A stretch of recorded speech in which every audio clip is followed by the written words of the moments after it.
Arjun IT technology. నా పేరు వంశీ కృష్ణ.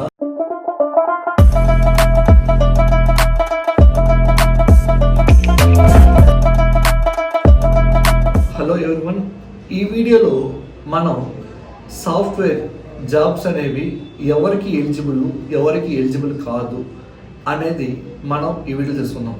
చాలామంది నన్ను అడుగుతున్న క్వశ్చన్ ఏంటంటే, సార్ సాఫ్ట్వేర్ జాబ్ అనేది ఎవరైనా చేయొచ్చా, లేదా స్పెసిఫిక్ పీపుల్స్ మాత్రమే సాఫ్ట్వేర్ జాబ్కి ఎలిజిబుల్లా అనేది మనం ఈ వీడియోలో కంప్లీట్గా చూద్దాం.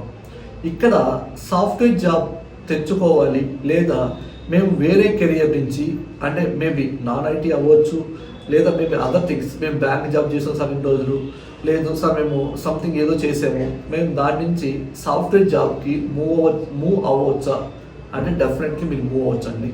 ఎందుకనంటే ఇక్కడ మీరు బిఫోర్ అంటే మీరు చేస్తున్న జాబ్ మానేసి సాఫ్ట్వేర్లోకి రావాలి అనే ఇంటెన్షన్ మీకు ఉంటే మీరు ఖచ్చితంగా కొన్ని విషయాలు ఖచ్చితంగా తెలుసుకోవాలి. ఏంటంటే మీకున్న గ్యాప్ ఎంత, స్టడీ తర్వాత మీకు ఎంత గ్యాప్ ఉంది మీకు. ఓకే, ఈ గ్యాప్లో నేను ఏ కోర్స్ నేర్చుకుంటే నాకు ఈ గ్యాప్కి ఏ కోర్స్ అయితే బాగుంటుంది, అంటే నేను ఓకే కోడింగ్ విధంగా పర్ఫెక్ట్గా ఉన్నానా లేనా, లేక కోడింగ్లో కొంచెం వీక్గా ఉన్నానా లేదా, ఇవన్నీ ఆలోచించుకొని మీరు అనేది మూవ్ అవ్వాలి. అంతేగాని నేను సాఫ్ట్వేర్ జాబ్ కావాలి అన్నంత మాత్రం మీరు డైరెక్ట్గా ఉన్న జాబ్ మానేసి ఇటు సైడ్ రావద్దు. ఎందుకంటే ఆల్రెడీ మీరు ఒక జాబ్లో సెటిల్ అయి ఉన్నారు, దానివల్ల మీ కెరీర్ కూడా ఎఫెక్ట్ అయ్యే ఛాన్సెస్ ఉంది about me career and me family కూడా. కాబట్టి మీరు జాబ్ చేస్తా మీకు టైం ఉంటే సాఫ్ట్వేర్ కోర్సెస్ నేర్చుకోండి. మీకు ఓకే సపోజ్ మీరు నేను సాఫ్ట్వేర్ సైడ్ రావాలి అనుకున్నాను. ఓకే, ఫస్ట్ ఆఫ్ ఆల్ మీరు ఓకే ఎంత గ్యాప్ ఉందో క్యాలిక్యులేట్ చేసుకోండి. ఓకే, నాకు 4.5 years గ్యాప్ ఉంది. ఈ 4.5 yearsలో మీ ఫ్రెండ్స్ కానీ లేక మీ రిలేటివ్స్ కానీ అడగండి 4 yearsలో దేని మీద ఎక్కువ ఓపెనింగ్స్ ఉంటాయి అవుట్ సైడ్ అనేది. దాన్ని తెలుసుకొని జస్ట్ మీరు యూట్యూబ్లో వీడియో చూడడం స్టార్ట్ చేయండి ఆ కోర్స్ గురించి. ఓకే, మాకు ఈ కోర్సెస్ అర్థమవుతుంది సార్, నేను క్లాసెస్ విన్నాను యూట్యూబ్లో, నాకు కొంచెం అర్థమవుతుంది. ఓకే, నేను ఏబుల్ టు వర్క్, కాకుంటే నాకు కొంచెం గైడెన్స్ కావాలి, నేను ఏదైనా ఇన్స్టిట్యూట్ జాయిన్ అవుతాను అంటే అప్పుడు జాయిన్ అవ్వండి. ఎందుకంటే మీరు చూస్ చేసుకునే కోర్స్ అనేది ఏమి తెలియకుండా డైరెక్ట్గా ఇన్స్టిట్యూట్కి వెళ్ళినంత మాత్రం మీకు అర్థం కాదు. దానికంటే ముందు మీరు యూట్యూబ్లో చూసి ఆ బేసిక్స్ చూడండి. ఓకే, అర్థమవుతుంది, నేను క్యాపబిలిటీ, ఓకే ఈ కోర్స్ నేను క్యాపబిలిటీ, దెన్ నేను చూస్ చేసుకొని వెళ్తాను.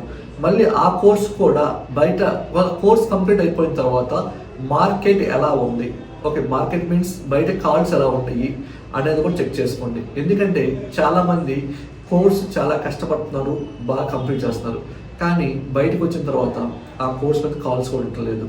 కాబట్టి సాఫ్ట్వేర్ జాబ్ అనేది ఎవరైనా ఎలిజిబుల్లే.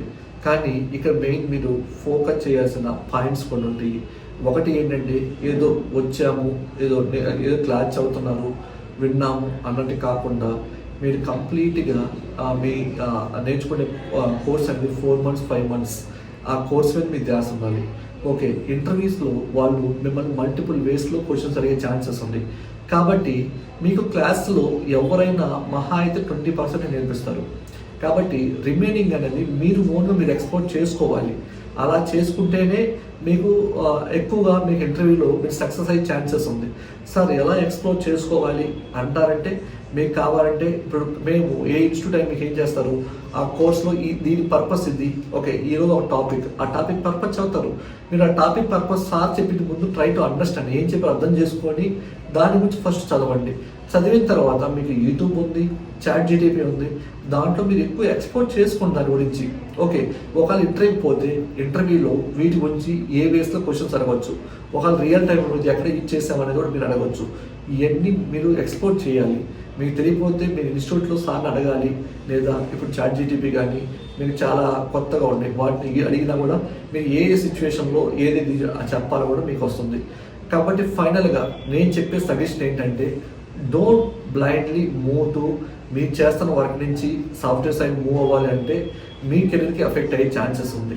కాబట్టి నా బెస్ట్ సజెషన్ ఏంటి అంటే, అది ఎవరికైనా మీరు అక్కడి నుంచి ఇక్కడ మూవ్ అయ్యేటప్పుడు ఫస్ట్ ఆఫ్ ఆల్ ఎంక్వైరీ చేయండి, ఏది బెస్ట్ కోర్సు, ఏది బాగుంటుంది అనేది.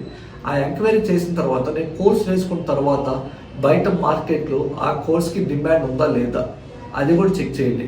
అప్పుడు అన్ని చెక్ చేసిన తర్వాత ఆ కోర్స్ అనేది ఏంటది మీరు సెలెక్ట్ చేసుకొని దాన్ని ఫస్ట్ యూట్యూబ్లో ఒక 1 వీక్ 2 వీక్స్ ఓన్లీ మీ పాటి మీరు పర్సనల్గా సెల్ఫ్ ఎక్స్ప్లోర్ చేయండి.